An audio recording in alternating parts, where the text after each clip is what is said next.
Good afternoon. This is very difficult for me.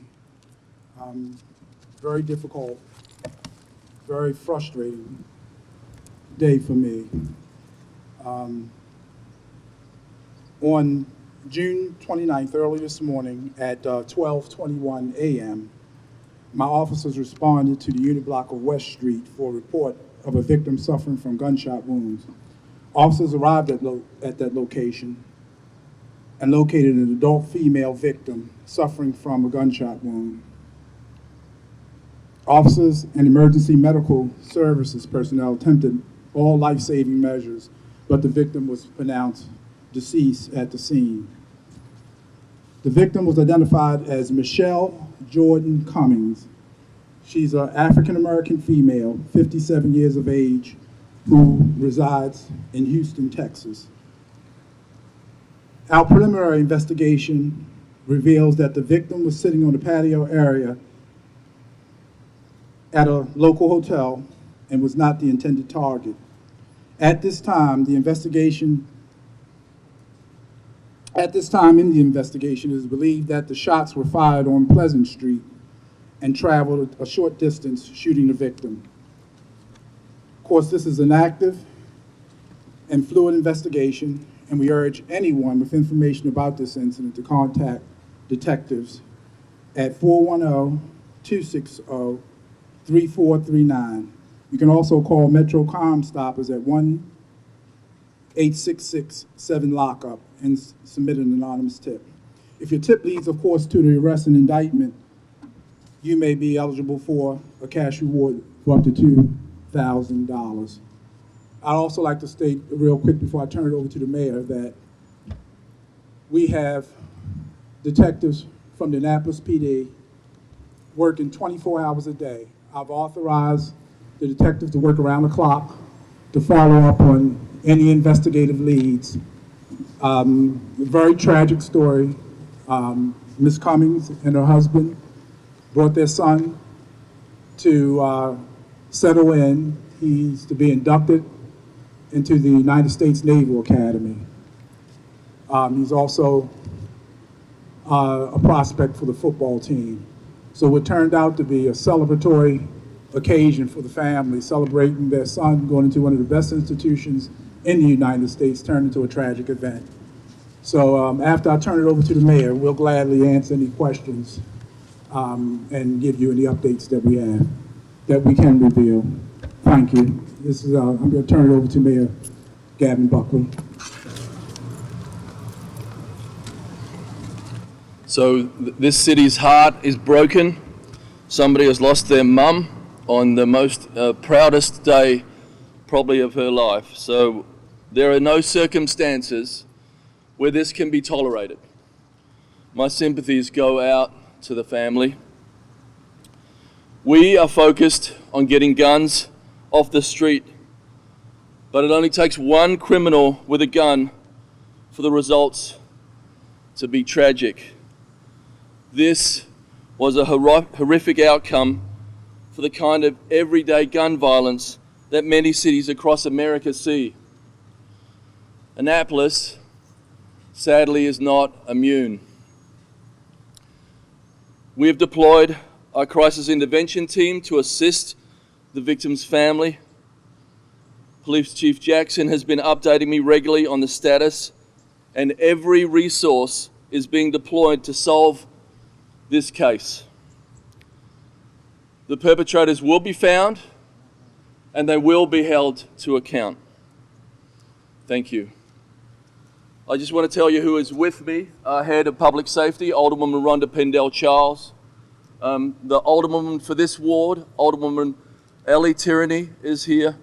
Deputy Chief Stan Bradford, Alderwoman Sheila Finlayson, and of course Chief Jackson and Mitchell Stevens, the city's public information officer. We can now take questions. Chief Jackson, can you come to the podium, please? Quick question. What leads you to believe that this woman was an innocent bystander? Well, I'll say this. There's nothing in her background. She was here to bring her son to the Naval Academy. She's not from the city of Annapolis. She's from Houston, Texas.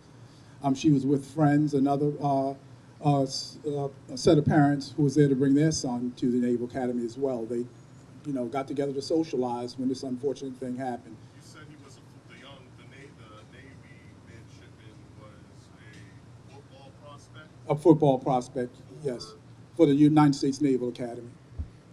And how many times was this woman shot? That's yet to be determined. She was shot more than once. And did you recover any shell casings? I don't want to talk about that part of it as yet. We'll do a follow-up, and I'll give you an update. But Have you checked surveillance we have cameras recovered or- evidence. Have you checked surveillance cameras or ring cameras in the area to see if they perhaps could have captured the shooter or a description of the shooter? Yes, sir. As we speak, we have detectives who are working around the clock. A big part of what they're going to do as they work around the clock is to look at closed circuit TV, both private and public cameras. We've obtained warrants to look at cameras in and around the area. We'll probably look at most of the cameras in the city of Annapolis. Suppose the shooter's watching this right now. What do you say to him?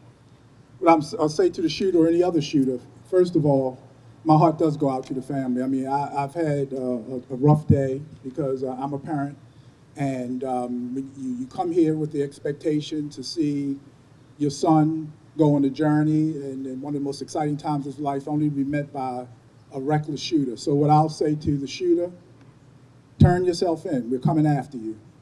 This kind of, as we get into the summer, we're not going to tolerate this. We're going to come after you. We want you to come and enjoy the city of Annapolis, but the one thing that we're not going to tolerate is this lawlessness.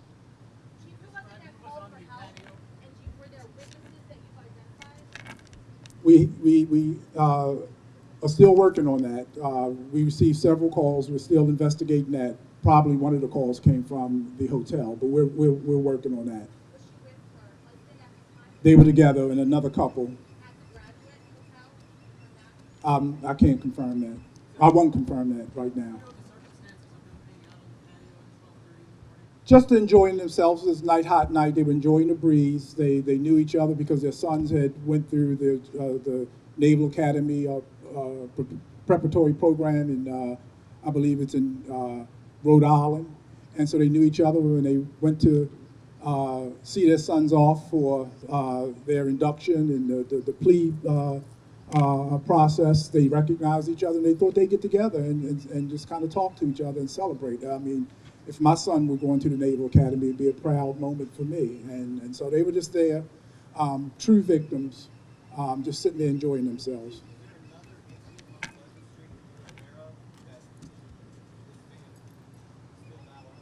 Yeah, shots were fired on Pleasant Street, and we're still investigating that. We know that a couple of shots were fired on Pleasant Street, and those were the fatal shots. Can you tell us anything about that circumstance, anything more about that circumstance? I don't want to give out any information before it's confirmed. We're looking into that, but we know that the Pleasant Street incident was separate. There was an assault on Pleasant Street. I'm sorry, there was an assault on Pleasant Street. Multiple shots were fired at individuals and a parked car, and unfortunately, one of the shots made it onto the hotel parking lot where the victim and her husband, along with another couple, were just enjoying the evening. Can you release the name of the Navy midshipman? I'm not at this time. Any other victims at all? Well, we have, if you count the victims who were shot at, we consider them victims as well. They weren't struck, but they are victims as well. So we're investigating that. Two other ones. 2 people inside a parked car who were shot at. Yes, ma'am. How common are shootings in that part of the city? Oh, very rare in that part of the city, very rare. But as the mayor said, as the police chief, first of all, my job is to make sure the city is safe. And every time this happens, it's very upsetting. I take it personally. I really do. I want to ensure the citizens that this is not common in that area, and we want to make it uncommon in all of Annapolis. But to answer your question, that's since I've been the chief, I don't know of a shooting in that area that's occurred since I've been here, and I believe it's extremely rare. Very unfortunate and extremely rare. Can you confirm whether this was a unit block of West Street or the 100? Unit block, I believe. Unit block is like between Church Circle and Calvert. That would be like by the Ram's Head, but the Graduate Hotel's up in 100 block, okay. 100, okay. And can you spell the last name of the victim? I believe it's Cummings.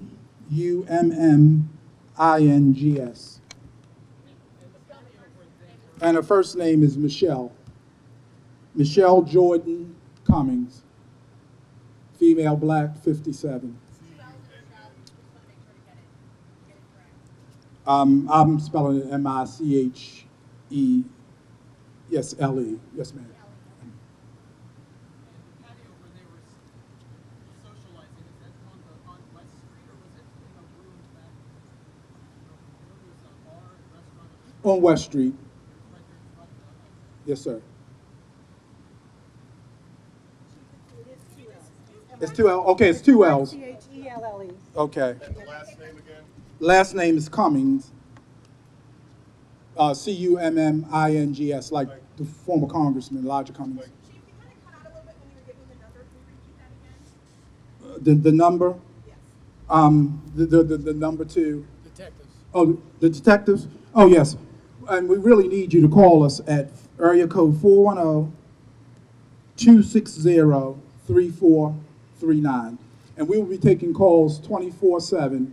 And if somebody doesn't answer, please call back. We're going to be on the street tonight, looking at cameras and anything that we see, we're going to follow up. And I want to ensure the Cummings family that we're going to do everything and use every tool at our disposal to come to a successful resolution in this crime. Do you have an idea of how many suspects you may be looking for at this point? No, sir, I don't know as of yet. That's still being investigated. Still very early on in the investigation. Are there any solid leads? We have leads. I don't want to get into that at this time because we're still sorting this out. But we do have leads.